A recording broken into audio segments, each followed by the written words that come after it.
Hey everyone, I am joined in studio today with actor, comedian, and host Howie Mandel. You've already had me laughing. You've only been here 5 minutes and I've already laughed more than I thought I would today. So welcome. I'm so glad you're here. Welcome. It's been awkward because I've just been sitting here quietly and you've just been laughing at me. I know. Which is what a gift. Doesn't make somebody comfortable, but I'm thrilled to be here. What a gift you have then to just bring out laughter in everyone. Okay. Thank you. You're welcome. Okay. All right, so I want to talk about season 13. Yeah. You hit your golden buzzer for Courtney, and she is off to the races. Do you think she's going to go all the way? I do. I think there has not been a moment like that, and I think you saw it when you watched the tape. My jaw dropped, and having been a judge for 10 years on the show, you think you've seen everything, and then somebody like Courtney Hadwin walks out and you realize you ain't seen nothing yet. And it was just this 13-year-old waifish little girl who is shyer than, and that's real. I mean, she really has this social anxiety, but as soon as that first note hits, she becomes the reincarnate of Janis Joplin and Such Joe an Cocker. Old soul kind she of. really is, yeah, and the way she moves, and the way she projects, and the way it's just like wow. And that's all you can say. And I did say that the first time, just wow. She is amazing, and she's going to be a big star. Do you think now that being on the show has given you an eye for talent? Is that something that maybe before you never really thought of, but now you're like, this person's got it?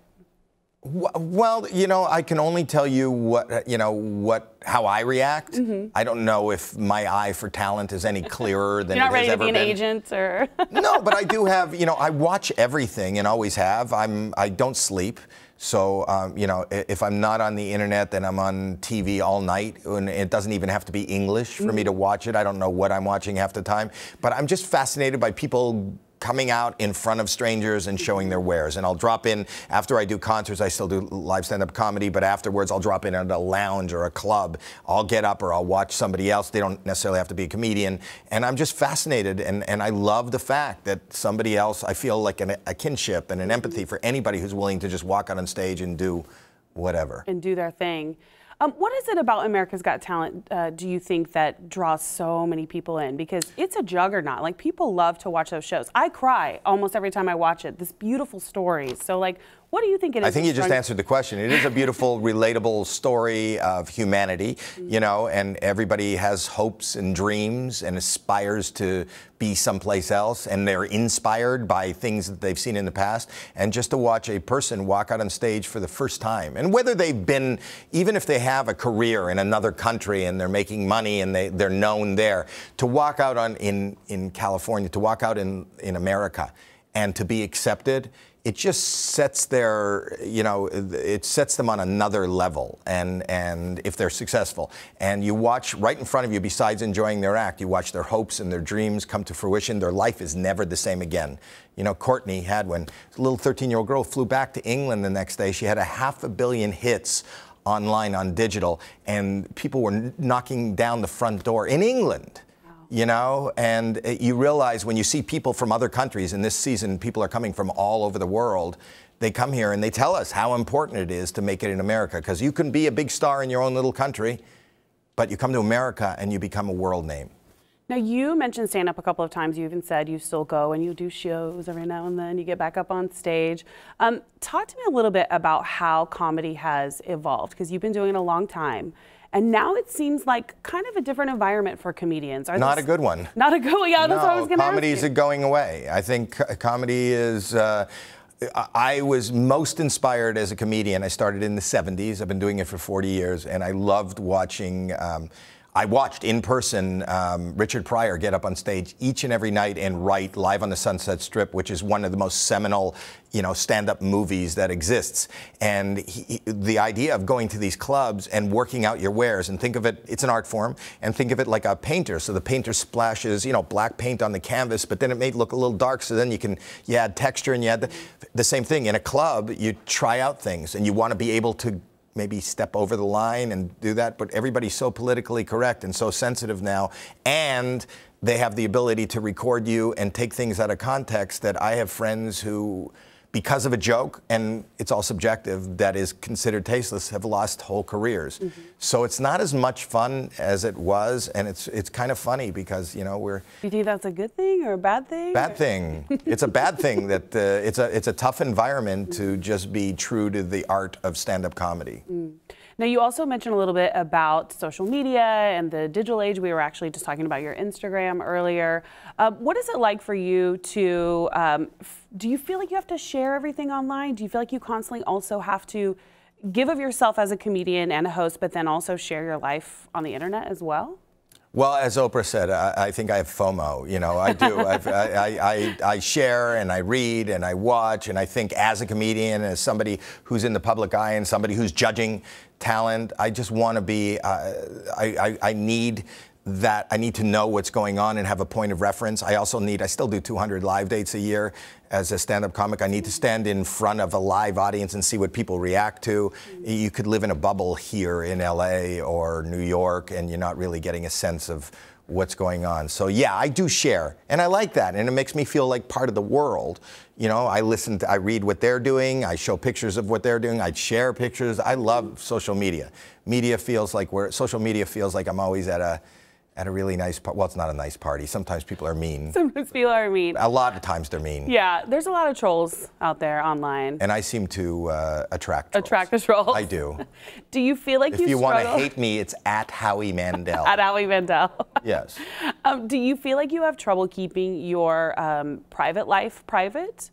Because I know we had talked a little bit about some health issues you've been having, and you know, your cholesterol and that sort of thing. Is that something you were ever hesitant to share about? You know, originally, years ago, when I got diagnosed with high cholesterol and got diagnosed with OCD, I didn't share. And my whole thing right now, and especially with cholesterol, is about removing the stigma, because the stigma will kill you.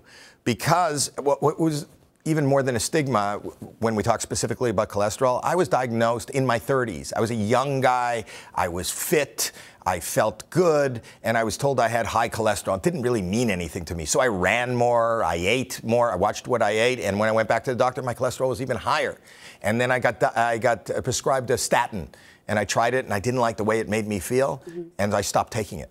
And then I went back to my doctor about a year later, and my cholesterol was at a red line. You know, like I was in line to have a stroke or a heart attack. And this campaign, TakeCholesterolToHeart.com, which I'm the spokesperson for, is about telling people, number one, talk about cholesterol, talk to your doctor about cholesterol, and there are so many choices. So even if he or she puts you on a statin and you don't like the way it feels, 50% of the people that are prescribed the medication end up quitting in the first year without even telling the doctor. That's very dangerous. And there are other statins that may be better suited to your physiological. So there's other things they can try, like if the medication they're on isn't making them feel good or is causing some side effects, they can go to their doctor and ask for something else. Something else. There's not just one statin. There's many choices. And, you know, everybody's body chemistry is different, and the drugs that you're taking for other things are different. So, you know, it's about, and the idea is we just need to keep an open dialogue with a doctor instead of trying to fix it ourselves. And because it's silent and because it doesn't feel like anything, we don't talk about it and we don't do it, and it could save lives. Heart disease is the #1 killer still, and cholesterol is a big part of that. Well, I think, too, there's so much of a social awareness of other illnesses and diseases, you know, cancer and that sort of thing. They get a lot more publicity. People don't often think about something as simple as high cholesterol. Because you can't see it and it doesn't make you feel sick. When I got diagnosed, but it's very dangerous. I felt great. Yeah, yeah. I never felt better that day until he told me I had high cholesterol, which didn't really mean anything to me. But I remember feeling really good. You're getting a signal to wrap it up. No, I'm just winking at my friend. Winking at your friend. Okay.